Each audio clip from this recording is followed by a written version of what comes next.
ஹாய்ம்மா, வணக்கம். நான் இன்றைக்கி உங்களுக்கு ஒரு புதுமையான ரெசிபி ஒன்று செய்கிறேன். சரிங்களா? இது வந்துட்டு சிக்கனோட ஈரல்.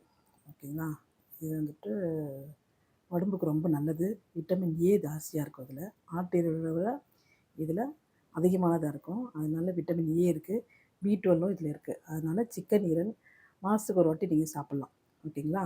அதனால் இதை ஒரு சிம்பிளான முறையில் நான் உங்களுக்கு செய்து காட்டுறேன். அது இந்த ஈரலும் பெப்பரும் போட்டு ஈரல் பெப்பர் ஃப்ரை. ஓகேங்களா? அது எப்படி செய்கிறது நான் உங்களுக்கு ஈஸியான மெத்தடில் குயிக்காக காமிக்கிறேன். ஓகேங்களா? பாருங்கள். இதுக்கு வந்து ஆனியன் ஒரு 2 ஆனியனு எடுத்திருக்கேன் நான். சரிங்களா? இது வந்துட்டு கார்லிக் வந்து எடுத்து தட்டி வச்சுருக்கேன். அப்புறம் வந்து மஞ்சள் பொடி. அவ்வளோதான். இதுக்கு தேவையான பொருட்கள். பெப்பர் பொடி தேவை. சரிங்களா? நான் செய்கிறேன் பாருங்கள். சிம்பிளாக தான் இருக்கும், ஆனால் ஈஸியாக இருக்கும், நல்லா டேஸ்ட்டாக இருக்கும். உங்களுக்கு எண்ணெய் போட்டுக்கலாம். ஏன்னா அதுலேயே கொஞ்சம் ஆயில் விடும், அதனால் போதும் இது. இப்போ நான் இந்த கார்லிக் தட்டி வச்சுருக்கேன், அது போடுறேன். ஃபஸ்ட்டு அதுதான் போடணும். அது கொஞ்சம் கிறிஸ்பியானோடனே நம்ம ஆனியன் போட்டுக்கலாம். கொஞ்சம் அது கிறிஸ்பி ஆகட்டும்.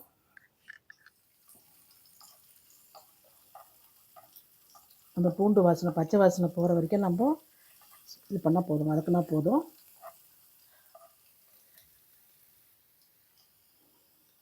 போதும்ப்பா, இந்த மாதிரி வறுத்துட்டா போதும் நம்ம. ஓகேவா? அந்த பச்சை வாசனை, பூண்டில் இருக்க பச்சை வாசனைலாம் போயிட்டு நல்ல ஒரு வாசனை வருது. இப்போ நம்ம ஆனியன் போட்டுக்கலாம்.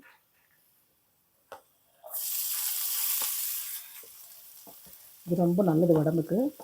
மட்டனாவது ஓரளவுக்கு சரி கொலஸ்ட்ரால் எல்லாம் இருக்குன்னு சொல்லலாம். சிக்கனு ரொம்ப நல்லது. அதனால தான் இந்த மாதிரி நான் பண்ணுறேன் உங்களுக்கு. நீங்களும் சாப்பிட்லாம், குழந்தைங்களுக்கும் இதை கொடுக்கலாம். குழந்தைங்களுக்கு கொஞ்சமாக பெப்பர் கம்மியாக போட்டு கொடுத்தா உடம்புக்கு சாப்பிடுவாங்க. பசங்க நல்லா இருக்குன்னு சாப்பிடுவாங்க. சரிங்களா? இது கொஞ்சம் நல்லா கொஞ்சம் வதங்கட்டும். தண்ணிலாம் எதுவும் ஊற்றணும். நம்ம வெறும் இந்த வெங்காயம் மட்டும் வதக்கிட்டு அப்படியே போட்டுட்டு தண்ணி ஊற்றாமல் அப்படியே வதக்கிட்டோம்னா அதுலேயே வெந்துடும். வெங்காயத்தை வதக்கிட்டு நான் உங்களுக்கு காமிக்கிறேன். பாருங்கப்பா, வெங்காயம் இந்த பதத்தில் வதக்கினா போதும்.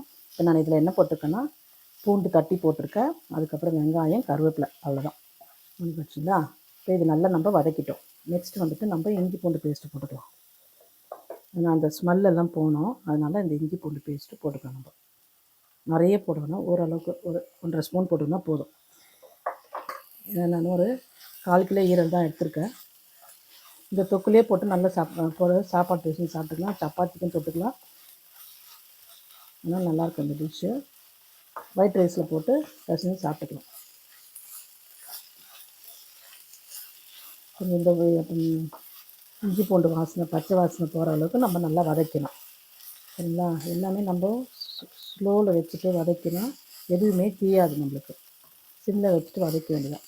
சரியா? நல்லா கலரி விட்டுட்டே இருக்கணும். அப்போ தான் நம்மளுக்கு தீயாது. அதையுமே தீயை வச்சு சாப்பிட்டா டேஸ்ட்டும் குறைஞ்சிடும். அதனால் ஒரு 10 நிமிஷம் நின்னா கூட அதை க்ளீனாக செய்யணும் நம்ம. ஓகேவா? அதுக்காக தான் நான் வதக்கி விட்டுட்டே இருக்கேன். என்னடா வதக்கி விட்டு கரண்டி வச்சுட்டு பண்ணிகிட்டே இருக்காங்களே, எப்படி வேகுன்றது பார்க்காது. அப்படி பண்ணால் தான் அது நல்லா வேகும். ஓகேப்பா? இது கொஞ்சம் வாசனை போட்டோம். நான் உங்களுக்கு காமிக்கிறேன் எப்படி இருக்குன்ட்டு. ஓகேப்பா, இது வந்துட்டு இஞ்சி பூண்டு பச்சை வாசனை போயிடுச்சு. இப்போ நம்ம கொஞ்சம் மஞ்சாத்தூள் போட்டுக்கலாம். ஓகேங்களா? சும்மா ஒரு 1/2 ஸ்பூன். ஆல்ரெடி நான் அதில் மஞ்சத்தூள் போட்டு தான் கழுவிருக்கேன் நல்லா. அதனால் கொஞ்சம் மறுபடியும் அந்த ஸ்மெல்லு, நமக்கு அந்த ஈச்சி ஸ்மெல் இல்லாமல் இருக்கிறதுக்கு மறுபடியும் மஞ்சத்தூள் போட்டு வதக்கலாம்.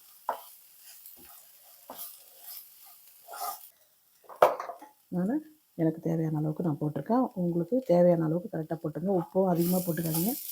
எதுலேயுமே எந்த டிஷ்லேயுமே உப்பு கொஞ்சம் கம்மியாக போட்டுட்டா எதுவும் ப்ராப்ளம் இல்லை. ஓகேங்களா? எல்லாமே நம்ம வதக்கி செய்கிறது தான் இருக்குது.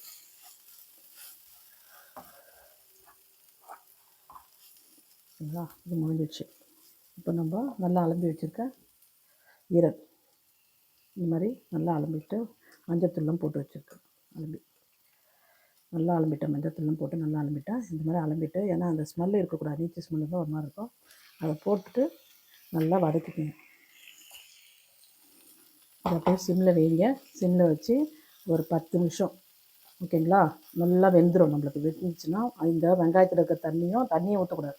வெங்காயத்தில் இருக்க தண்ணி, அதுக்கப்புறம் இந்த ஈரல்லேருந்து தண்ணி விடும். அந்த இதுலேயே நல்லா வெந்துடும். உங்களுக்கு நல்லா சாஃப்டாகிடும். அது வெந்தவுடனே நான் உங்களுக்கு எப்படி இருக்குதுன்னு நான் உங்களுக்கு காமிக்கிறேன். இப்போ பாருங்கப்பா, இது திறந்து வச்சு இந்த மாதிரி எண்ணெய் பிரிகிற மாதிரி வச்சுருக்கேன் நான். ஓகேங்களா. இப்போ நம்ம மூடி போட்டு மூடிடலாம். மூடி வச்சிடலாம். சரிங்களா. டைட்டாக மூட்டோம்னா அப்போ அடுப்பு வந்துட்டு இருக்கும். ஓகேவா. நான் இது எப்படி வேக வச்சுட்டு காமிக்கிறேன். நான் எப்படி வந்தோன்னா உங்களுக்கு நான் காமிக்கிறேன். இப்போ ஒரு 5 மினிட்ஸ் ஆயிடுச்சு. இப்போ எடுத்துகிட்டு நம்ம நல்லா இது பண்ணி கிளறி விட்டுடலாம். இல்லைன்னா அடி பிடிச்சிடும். அது நம்ம கிளறி விட்டுடலாம். நம்ம தண்ணியே விடலை பாருங்கள். நம்ம கொடுத்து ஒரு 2 ஸ்பூன் தான் எண்ணெய் ஊற்றிருக்கோம். இப்போது இதிலிருந்து இந்த ஈரல்லேருந்து எண்ணெய் விடுது. அப்புறம் அந்த லிட்டு போட்டு வச்சுருந்தோம் நம்ம, அதுலேருந்து கொஞ்சம் தண்ணி விடும். ஓகேங்களா. வெங்காயத்துலேயும் கொஞ்சம் தண்ணி விடும். அதனால் அதுலேயே நம்மளுக்கு நல்லா வெந்துடும். தீயாமல் கொஞ்சம் நல்லா இப்படி வதக்கி விட்டுட்டு செய்திங்கன்னா நல்லாயிருக்கும். நல்லா வேகணும். வெந்துட்டு சாப்பிட்டா நம்மளுக்கு நல்லது. எதையுமே ஒரு 5 நிமிஷம் எக்ஸ்ட்ரா வேக வச்சு சாப்பிட்டோம்னா நல்லா டைஜஷனும் ஆகிடும். அதனால் குழந்தைங்களுக்கும் நல்லா டைஜஷன் ஆகிடும். அதனால தான் பெரியவங்க சாப்பிடுவோம், குழந்தைங்களுக்கு ஆகணுன்னா கொடுத்தா இது. அதனால தான் நான் இன்னொரு 5 நிமிஷம் எக்ஸ்ட்ரா வேக வச்சு கொடுக்குறது தப்பில்லை. அதனால் எக்ஸ்ட்ரா ஒரு 5 மினிட்ஸ் நான் வேக வைப்பேன். இப்போ 5 மினிட்ஸ் வேக வச்சுருக்கேன். இன்னும் ஒரு 5 மினிட்ஸ் நம்ம வேக வச்சுக்கலாம். ஓகேவா. இன்னொரு 5 மினிட்ஸ் ஆகட்டும், நான் உங்களுக்கு காமிக்கிறேன். இப்போ ஓப்பன் பண்ணி பார்க்கலாம்ப்பா. இது வந்துட்டு ஸ்டவ் ஆஃப் பண்ணிவிட்டு மெல்லமாக இதை ஓப்பன் பண்ணால், ஏன்னா இது கொஞ்சம் வெடிக்கும். நல்லா பாயில் ஆகிடுச்சுன்னா வெடிச்சிடும். அதனால் இப்படி லேசாக ஓப்பன் பண்ணிவிட்டு வெடிக்குதான்னு பார்த்துட்டு இதை எடுத்துடலாம். ஓகேங்களா. இல்லைன்னா வெடிக்கும், அது டப்பு டப்புன்னு வெடிச்சிடும். அவ்வளோதான், முடிஞ்சிடுச்சு. நல்லா பாயில் ஆகிடுச்சு.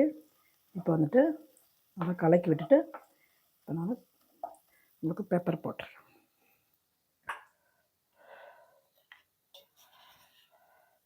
பெப்பர் ஒரு ஸ்பூன் போடுறேன். நான் 250 கிராம் வாங்கினேன். நான் 1/4 கிலோ வாங்கியிருக்கேன்.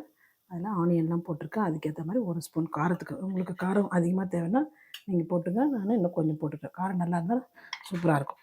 ஓகேங்களா. இது கொஞ்சம் நல்லா கலக்கி விட்டுட்டு, பெப்பரை போட்டு ரொம்ப நேரம் இருக்கக்கூடாது, ஏன்னா அது கசக்க ஆரம்பிச்சிடும். அவ்வளோதான், முடிஞ்சிடுச்சு. ஸ்டவ் நான் அப்படியே ஆஃப் பண்ணிவிட்டேன். கலக்கி இதை எடுத்து வச்சிட்டோம்னா நல்லா ஊறிடும் அதில். சரிங்களா. அவ்வளோதான், முடிஞ்சிடுச்சு. கொஞ்சம் விட்டு உங்கள்கிட்ட முந்திரி பருப்பு இருந்தால் அதையும் போட்டுட்டு நீங்கள் சர்வ் பண்ணிக்கலாம். ஓகேங்களா. அதுவும் நல்லாயிருக்கும். முந்திரி பருப்புலாம் சேர்ந்து அந்த காரத்தில் சேர்க்க சொல்ல இன்னும் நல்லாயிருக்கும்.